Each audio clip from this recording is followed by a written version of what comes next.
Des cris stridents percent le calme de la basilique. Aucun doute, la mère de ces fauconneaux a repéré notre présence et s'inquiète pour ses petits. Alors, pour ne pas la déranger trop longtemps, Antoine Dumont et son équipe tentent de réaliser le bagage le plus rapidement possible.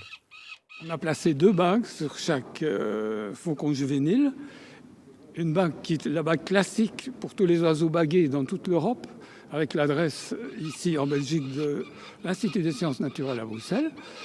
Une deuxième bague qui est beaucoup plus rare à placer chez les oiseaux, qui est une bague de couleur et qui permet de lire directement les caractéristiques de l'oiseau. Comme l'oiseau niche assez bien en Belgique, donc on pourra retrouver sa trace. Pour déterminer le sexe de ces fauconneaux, le bagueur mesure également la taille de leurs ailes et les pèse.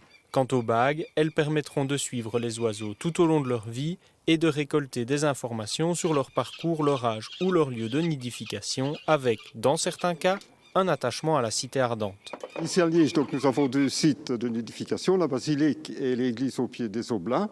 Et là, les ornithologues ont repéré la bague de la femelle et c'est une femelle qui a été baguée ici il y a 3 ou 4 ans. Pour devenir bagueur, une certification est nécessaire. On l'obtient à l'issue d'un long processus et l'acquisition de multiples compétences. Il faut d'abord être passionné par les oiseaux. Ensuite, s'affilier à un groupe de bagage qui comprend une dizaine de 12 heures de bagueurs qui vont vous guider petit à petit. Et alors, vous devrez passer un stage de 4 ans avec 2 examens assez sévères sur la connaissance des oiseaux à l'Institut des sciences naturelles. Mais quand on est passionné, on peut y arriver.